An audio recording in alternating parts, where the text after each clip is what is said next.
Hi everyone, it's Principal Coté back with our March Book of the Month. Now, as most of you know, next week we are celebrating literacy every day all over the place at EM Daggett. And we are finishing off the week with our celebration of Dr. Seuss's birthday on Friday, March 2nd with our Family Literacy Night. So in preparation for that, I have a very special book for you this month. And this book was recommended by our librarian, Miss Hudson, so that you could know a little bit about how Dr. Seuss went about writing one of his most famous books, and also to gain some really great tips on how to be a great writer like Dr. Seuss was.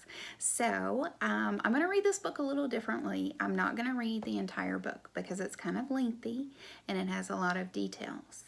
So I'm going to read to a point, I'm going to stop, and then I'm going to let you know what I expect you to do for the rest of the week, and then a challenge I'm going to give each of you. So I want to present to you Imagine That, and this is how Dr. Seuss wrote The Cat in the Hat. And it's written by Judy Sierra and illustrated by Kevin Hawkes.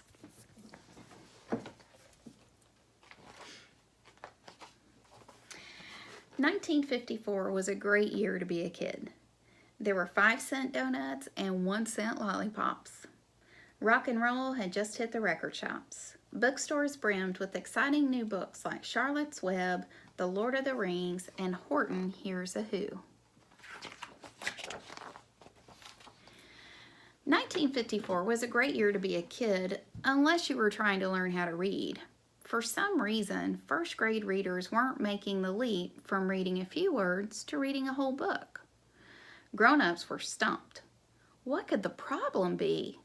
Kids knew the answer. School readers were just plain boring. A famous writer named John Hersey agreed with the kids. He had an idea for solving the problem and wrote about it in Life magazine. What kids needed was a beginning reader so exciting that they couldn't stop turning the pages. Who could write a book like that?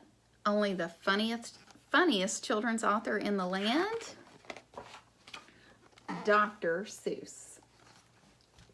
Dr. Seuss, we insist. Won't you please write a book that no kid can resist? P.S. Use the words on this no-nonsense list.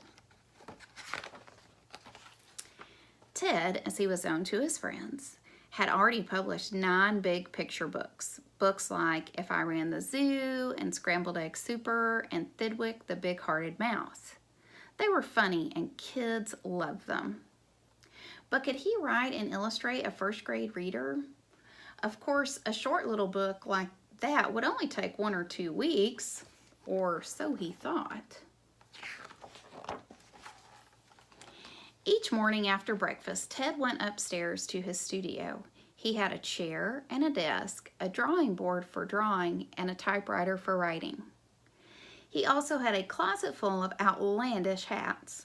When he couldn't think of the right words, a suitable hat was sure to help. Writing a beginning reader was not as simple as it seemed.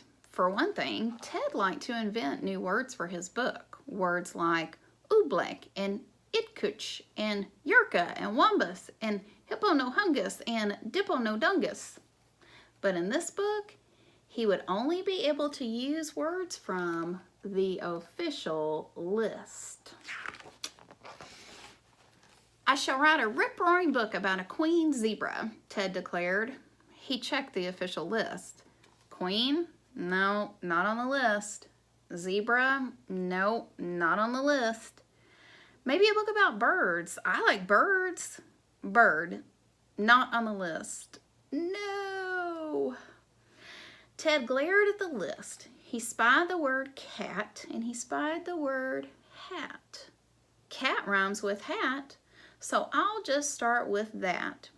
He reached for his crayons and his colored pencils. Okay, friends, and this is where I'm going to stop. So my challenge to you is this. What I want your teachers to do is to finish reading this book to you because, like I said, there's a lot of details in there. And then towards the end of the week, I'm going to ask some challenge questions, some trivia questions on the morning announcements, and then have your teachers submit your answers to me.